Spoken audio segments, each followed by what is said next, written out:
మాట రావట్లేదు.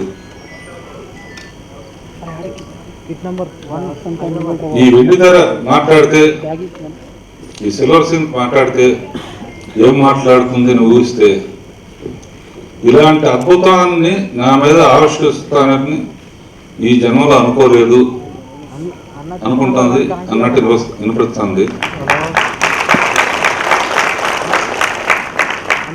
ఇదే భరించలేకపోతే ఏప్రిల్ 28 భరించాలంటే ఇంకెన్ని తెరలు కావాలి, ఎన్ని స్క్రీన్లు కావాలి, దీనికి వరం కావాలి.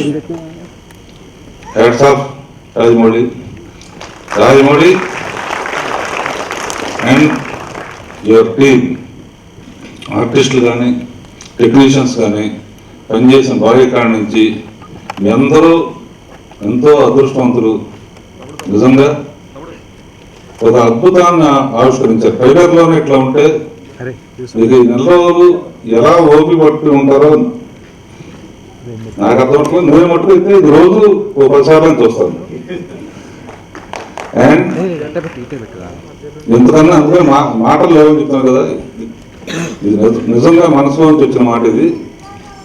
ఇది మా అల్లుళ్ళు ప్రొడ్యూస్ చేసిన రాజమౌళి, మేమందరం ఒక కుటుంబం. అండ్ దృశ్యం ఎంత అద్భుతంగా ఉందో, శబ్దం ఇంకా చెప్పడానికి వీల్లేదు, మా తీరవాణి. And we'll all wait for the great and grand world release. All the best. Saaho రే బాహుబలి. అందరికి నమస్కారం అండి. సినిమా రిలీజ్ అవ్వడం అనేది వాన పడడం లాంటిది అయితే, ట్రైలర్ అనేది ఉరుము లాంటిది. ఉరుము న్యాచురల్గానే గంభీరంగా ఉంటుంది, చాలా ఆనందంగా ఉంది ఉరుము గంభీరం ఉన్నందుకు. బట్ నాలాంటి వాళ్ళకి మాత్రం పనిచేసే వాళ్ళకి వానలో తడిసినప్పుడు కానీ నిజమైన రిలీఫ్ రాదు. త్వరలో తడుస్తామని, ఆ వానలో మనందరం కూడా తడిచి ఆనందిస్తామని ఆశిస్తున్నాం. Thank you. Good morning everyone అండి. Last 5 years it's been a long journey, and this is the starting of the conclusion. Telugu koncham so andro I hope all of you like the trailer and hope that you'll enjoy the film also. Thank you. అంటే నేను చెప్పేవాడిని, మీరు కదరా మేమే waiting cinema చేస్తా. ఇంక ఇలాంటి అద్భుతం చూసిన తర్వాత ఈ 1 month కూడా ఇంకొక మాకేదో గండం కింద గడుస్తుంది. You're also waiting sir. నమస్కారం అండి. ఇందాక రాజేంద్ర గారు నాకు నిజంగా మాట్లాడలేదు, ఎందుకంటే 5 ఏళ్ళు అంటే ఒక నటుడుగా నాకు 7 ఏళ్ళు అంతా 5 ఏళ్ళు ఇక్కడే అయిపోయింది. మా ఇష్మతి లాంటి మా గొప్ప సామ్రాజ్యాన్ని మీరు ఏప్రిల్లో చూడబోతున్నారు. Please, I hope all of you enjoy your selves, enjoy and experience this great kingdom like we all did, and thank you sir for making me part of your vision. Thank you very much. Trailer ఇలా ఉంటే picture ఎలా ఉంటుందో ఊహించుకోండి. And మీ ఊళ్ళకు అందకుండా అందనంత వరకు లెవెల్కి తీసుకెళ్ళాలని మేము ప్రేమంతా ప్రయత్నించామండి. సో అది మీ ఊహించిన దానికంటే చాలా అద్భుతంగా ఉంటుందని అనుకుంటున్నాను. Thank you. Hi, good morning. Trailer చాలా ఎక్సైటింగ్ ఉంది. హోప్ అందరికీ నచ్చుతుంది అనుకుంటున్నాం. And thank you Rajamouli garu aunty for making us part of it. 5 years ఉన్నందుకు ఇంత సెకండ్ కూడా ఇప్పుడు ఈ ట్రైలర్ చూడగానే మొత్తం బాధలన్నీ మర్చిపోయాం. So thanks Raj, thanks for the whole team. Thank you. At this moment, I think the fans will be in the euphoria of watching the trailer. But as the euphoria dies down, as we have been telling, we introduce the characters. We just introduce the characters. We just gave them what the characterizations are about. And in the conclusion, you are going to see the drama between them. That's the main thing that we are going to see. The Bahubali franchise, the war is a part and parcel of the Bahubali franchise. No, I'm not at all bothered. ఎందుకంటే మనం cinema చూసినప్పుడు first half చూస్తే second half ఏంటో guess చేస్తూ ఉంటాం. యాక్చువల్గా ఇంకా movie buffs అయితే సినిమా స్టార్ట్ అయిన 10-20 minutes they will be guessing what the second part is going to be. Some of them are right, some of them are wrong. It doesn't matter. It is what matters is important విషయం ఏంటంటే దాన్ని ఎంత ఇంట్రెస్టింగ్గా చెప్తున్నాను.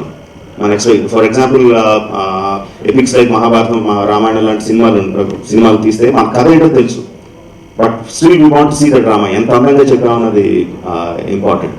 And most of the theories ఇప్పుడు నేను చూసిన దాంట్లో most of them are wrong and few are little bit close here and there. But ఒకవేళ అందరికీ కూడా ఎగ్జాక్ట్గా గెస్ట్ చేసినా సరే I'm not worried about it. ఆ పాయింట్ ఎలా రీచ్ అవుతాం అన్నది more important. Second thing, as I said, నాకు డైరెక్ట్గా ఇప్పుడు నాకు ముందుకు వెనక్కి వెళ్తూ ఉంటాను. ట్రైలర్ కట్ చేసినప్పుడు కూడా కొంచెం టెన్షన్ ఉంటుంది అటు ఇటు వెళ్ళినప్పుడు. But when I see it as a whole, once the BGM comes, once పెద్ద బీజిఎం వచ్చిన తర్వాత నా ఎక్స్పెక్టేషన్ లెవెల్ కన్నా ఎక్కడితో దాటేసి వెళ్ళిపోయింది. He gives an extra tweak, extra twist. దానికి లైన్ దాటేసి పైకి వెళ్ళాల్సిన twist he will give it. So I'm more than happy about it. Amarendra బాహుబలికి కొంచెం ఎక్కువ ఇష్టపడ్డాను శివుడి కంటే. చాలా తక్కువ అండి. చాలా సార్లు ఇదే ప్రశ్నకి సమాధానం చెప్పాను. ఫస్ట్ బాహుబలి కథ సినిమా అయిపోయిన తర్వాత బాహుబలి పార్ట్ తీయడం కాదండి, ఒక సింగిల్ స్టోరీ బిగినింగ్ నుంచి ఎండ్ వరకు ఒక సింగిల్ స్టోరీ. ఒక సినిమాలో దాన్ని మొత్తం తీయలేకపోతుంది కాబట్టి రెండు పార్టీల కింద విడదీసాం. సో మొత్తం అంతా ఒకటే కదా.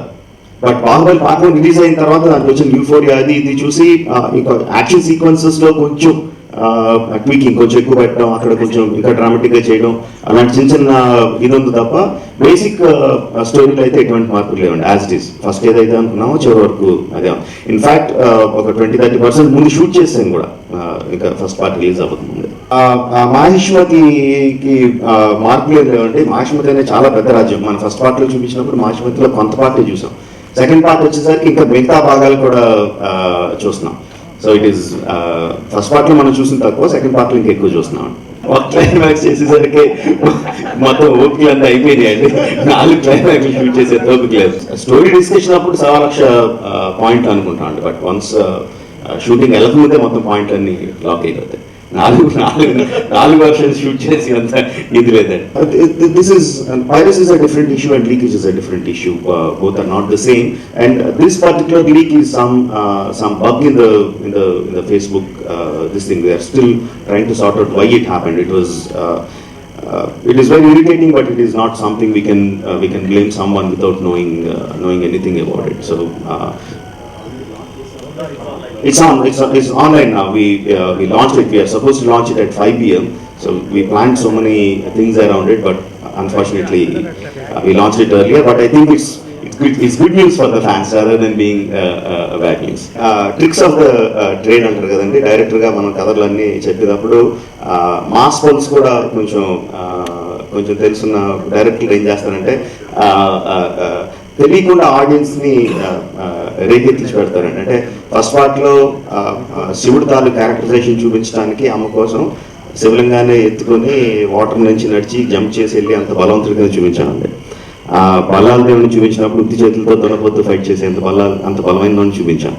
సో వాళ్ళిద్దరు రైవల్స్ అని తెలుసు. సో అది రేకెత్తించి పెట్టడం అంటే అలాంటి బలవంతుడు ఇద్దరు కొట్టుకుంటే ఎలా ఉంటుంది అన్నది తెలియకుండా ఆడియన్స్ రేకెత్తించి ఉంటుంది. దాన్ని క్లైమాక్స్కి పెట్టాం. సో పీక్ అన్నిటికంటే జనాలు ఏదైతే ఎక్కువ ఎక్స్పెక్ట్ చేస్తూ ఉంటారో దాన్ని క్లైమాక్స్ పెట్టామండి. So the peak, the Everest peak, cinema Baahubali సినిమాలో ఎవరెస్ట్ పీక్ ఏదైతే ఉంటుందో అది క్లైమాక్స్లో బల్లాల దేవుడు మహేంద్ర బాహుబలి మధ్య ఫైట్లో ఉంటుంది. ఏదైతే ఉన్నాయో బాహుబలి కానీ, బల్లాల దేవుడు కానీ, శివగామి కానీ, కట్టప్ప కానీ, విజయదేవుడు కానీ, దేవసేన, అన్ని characters very very powerful characters అండి. అందరూ కూడా వాళ్ళు నమ్మిన సిద్ధాంతాలని, వాళ్ళు నమ్మిన ఫిలాసఫీని చాలా స్ట్రాంగ్గా పాటిస్తూ ఉంటారు. సో అంత స్ట్రాంగ్ క్యారెక్టర్స్ ఉన్నప్పుడు వాళ్ళ మధ్య ఆ క్యారెక్టర్స్ మధ్య రిలేషన్షిప్ కూడా అంత స్ట్రాంగ్ ఉంటాయి. లవ్ కానీ, హేట్ కానీ ఏదైనా. So Devasena characterization will be very strong అండి. ఆడవాళ్ళందరికీ కూడా చాలా చాలా నచ్చుతుంది అనుకుంటున్నాను. ద బిగ్గెస్ట్ థింగ్ ఈజ్ అది ఒక సింగిల్ లైన్ సెంటెన్స్ కాదండి. ఓకే, ఇలా ఇంతకని చెప్పేసేయడం అంత is not simple answer. Simple answer అయితే ఇన్ని రోజులు దాని మీద యూఫోరియా కూడా అలా మెయింటైన్ అవుతుంది. It's complicated sequence that comes to that point. So నాకు తెలిసి సినిమా స్టార్ట్ అయిన తర్వాత జనాలు అసలు అందులో లింగ వైపు చూస్తూ ఉంటారు కానీ దీని క్వశ్చన్కి ఆన్సర్ ఎప్పుడు వస్తుందని చూడరండి. నాకు తెలిసి ఆ క్వశ్చన్కి అంతా థియేటర్కి ఆడియన్స్ని రప్పించడం వరకే నేను అనుకుంటున్నాను. బట్ ఒకసారి థియేటర్లోకి వచ్చిన తర్వాత జనాలు దే విల్ బి ఆ క్యారెక్టర్స్తో పాటు ఆ ప్రపంచంలోకి వెళ్ళిపోతారని అనుకుంటున్నాను. ఇట్ ఈస్ ఒక సింగిల్ సెంటెన్స్ ఆన్సర్ కాదు, సింగిల్ సెంటెన్స్ ఆన్సర్ కాదు అది. It's buildup to that point. And ఆ పాయింట్ వచ్చిన తర్వాత ఆ నెక్స్ట్ స్టెప్ కోసం ఇంకా ఎక్కువ ఎదురు చూస్తూ ఉంటారండి. స్క్రీన్ ప్లేలో అలాగా రాయడం జరిగింది. Back and fourth is one thing, but as an emotion emotion వైజ్గా చూసుకుంటే ఆ పాయింట్ వచ్చే వరకు జనాలు చాలా ఎక్సైటెడ్గా చాలా ఇది బిల్డప్ అవుతూ ఉంటుంది. ఆ పాయింట్ నుంచి ఇంకొక 2 స్టెప్పులు పైకి వెళ్తుందని అనే విధంగా స్క్రీన్ పై రాయడం జరిగింది. చాలా బ్యూటిఫుల్గా ఉంటుందండి. రాజమౌళి గారు మీ ఇద్దరం ఎప్పుడు మాట్లాడుకున్నాం, డార్లింగ్ మీరు అన్ని టాప్, ఇంకొంచెం రొమాన్స్ ఇంకొంచెం చేస్తే ఇంకా బాగుంటుందని ఒక 10 years మా ఇద్దరికి డిస్కషన్ ఉండేది. ఒక షార్ట్ తీసిరాయన, డార్లింగ్ మీకు అసలు ఫాల్స్ ఇది వీక్నెస్ ఇది ప్రాబ్లం అంటే లేదు, మీకు అన్నింటిలో మీరు టాప్ అనిపించి రాజమౌళి గారు ఒక 100 times చెప్పిన ఒక షార్ట్ అలా తీశారు. అది ఐ థింక్ రాజమౌళికి అసలు ఏ వీక్ పాయింట్స్ ఏం లేవు. అది చూస్తే సాంగ్స్ తీసేవాళ్ళు నాకు అనిపిస్తుంది. సార్ క్లియర్ గా చూడండి ఆ ఫోటో, అది అమ్మాయి డాన్స్ చేస్తూ ఉండే, నేను పని చేస్తూ ఉండే, చాలా సిన్సియర్ మనుషులు. బాహుబలి సినిమా కదండి, పౌరాణికాలు కానీ జానపదాలు కానీ హిస్టారికల్స్ కానీ చారిత్రాత్మక సినిమాలు కానీ చిన్నప్పటి నుంచి బాగా ఇష్టం. కథలు అంటే సినిమాలు కథలు అంటే బాగా ఇష్టం. ఆ కామిక్స్ అయినా ఆ నవల్స్ అయినా ఆ సినిమాలైనా చిన్నప్పటి నుంచి బాగా ఎక్కువ చూడటం. సో ఇన్స్పిరేషన్ అనేది ఒక సింగిల్ పాయింట్ కాదండి, చూసిన ప్రతి సినిమా కూడా ఇన్స్పిరేషనే. చాలా పెద్ద లెవెల్లో తీయాలి, చాలా పెద్ద లెవెల్లో తీయాలని కోరిక అయితే ఉంది. బట్ ఫస్టే ఇలాంటి కథ చేస్తే ప్రొడ్యూసర్ బయటకు పోమంటారు కదా. సో ముందు చిన్న చిన్న సినిమాలు చేసుకుంటూ కొంచెం సక్సెస్ వచ్చిన తర్వాత, మార్కెట్లో వాల్యూ పెరిగిన తర్వాత, డిస్ట్రిబ్యూటర్స్కి ప్రొడ్యూసర్స్కి నమ్మకం వచ్చిన తర్వాత ఇలాంటిది అటెంప్ట్ చేశామండి. సో నేనంటే కదా, నాకు తెలిసి భారతదేశంలో ఎవరైనా సరే ఏ కథ ఏ సినిమా తీసినా సరే ఇన్స్పిరేషన్ మహాభారతం రామాయణంలో ఉంటుందండి. అది లేకుండా ఇంపాసిబుల్, అసలు మన నరనరాల్లో నాకు ఎక్కేసింది అది. సో ఆ ఇన్స్పిరేషన్ అయితే 100% ఉంటుందండి. అసలు ఈ సినిమా రిలీజ్ అయిన తర్వాత సినిమా గురించి ఆలోచించుకోవడం అనుకుంటున్నాను. 2 నెలలు ఏదైనా హాలిడేకి వెళ్ళిపోయి ఏమి వర్లోంచి అంతా మైండ్లోంచి అంతా తీసేసి అని అనుకుంటున్నాను అండి. బట్ ఎలాంటి సినిమాలో తీస్తానని తెలియదు కానీ నెక్స్ట్ సినిమాలో మాత్రం ఆ చివరి కూర్చున్నాడు ఒక ఆయన, కమల్ కన్నన్ అని చెప్పి, విజువల్ ఎఫెక్ట్స్ సూపర్వైజర్. ఆయనతో పని లేకుండా, విజువల్ ఎఫెక్ట్స్తో పని లేకుండా సినిమా తీయాలని అనుకుంటున్నాను. గొప్పగా రావడానికి కష్టపడ్డారని. యాక్చువల్గా సినిమానే కాదండి, ఎవరైనా ఒక మనిషి అయినా, ఒక సినిమా అయినా, ఒక ఈవెంట్ అయినా చాలా ఒక శిఖరం స్థాయికి వెళ్ళాలంటే దానికి అన్ని డిపార్ట్మెంట్స్ నుంచి ప్రోత్సాహం ఉంటే తప్ప, అందరూ ఇన్వాల్వ్ అయ్యి ఇది నాది అనుకుంటే తప్ప జరగదండి. బాహుబలి సినిమాకి పెద్ద అదృష్టం, యాక్టర్లు టెక్నీషియన్స్ అందరూ కూడా ఇది నా సినిమా, నా కెరియర్లో ఇది మయూరాజ్గా నిలిచిపోయే సినిమా అని చెప్పి అందరూ దానికి అంత ఎఫర్ట్ పెట్టి చేయడం అనేది దట్స్ వన్ రీజన్. సో అన్ని ఎఫర్ట్స్ అన్ని ఇండస్ట్రీలో కానీ, బయట కానీ, మీడియాలో కానీ, మా టీంలో కానీ అందరూ కూడా ఈ సినిమా గొప్ప సినిమా, ఈ తెలుగు సినిమా ఎక్కడికో తీసుకెళ్తుంది అనే నమ్మకం ఆ దీవెనలో ఉండబట్టి నాకు తెలిసి బాహుబలి అనే ఫ్రాంచైజ్ అంత పైకి ఎదిగింది అనుకుంటున్నాను. ఈ సినిమాలో నువ్వే పెద్దోడి. అంటే ఈ సినిమా చూసిన తర్వాత గ్యారంటీ ఎవరు పిల్లలండి, మళ్ళీ ఎక్కడం మళ్ళీ స్టార్ట్ చేస్తారు ఫస్ట్ నుంచి. Thank you. ఫస్ట్ పార్ట్ లో ఎమోషనల్ పార్ట్ కంపారిటివ్గా విజువల్ వండర్తో కంపారిజన్ చేసుకుంటే ఎమోషన్ పార్ట్ తక్కువ అండి, విజువల్ గ్రాండియర్ ఎక్కువ ఫస్ట్ పార్ట్ లో ఇన్ కంపారిజన్. సెకండ్ పార్ట్ లో 2 కూడా ఈక్వల్ గా ఉంటాయండి. ఎమోషన్ కానీ విజువల్ కానీ నువ్వు నేను అన్నట్టు పోటీ పడతాయి. ఇంకా అందంగా చూపించాను.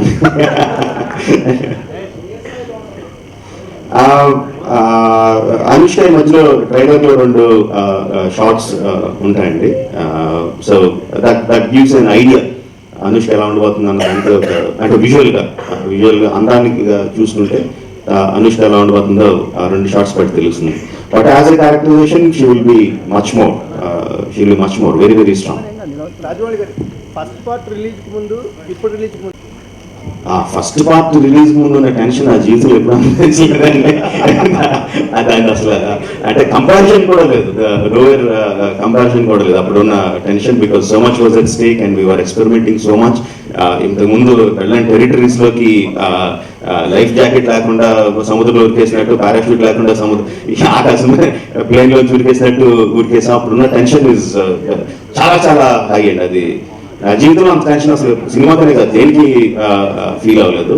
సో ఈ సినిమాకి వచ్చేసరికి టెన్షన్ పాయింట్ చాలా తక్కువ అండి. జనరల్గా ఏ సినిమా రిలీజ్ అయినప్పుడైనా అందులో పనిచేసినప్పుడు కొంచెం టెన్షన్ ఉంటుంది. ఆ టెన్షన్ తప్పితే మోర్ కాన్ఫిడెన్స్ లెవెల్స్ ఎక్కువ ఉన్నాయండి టెన్షన్.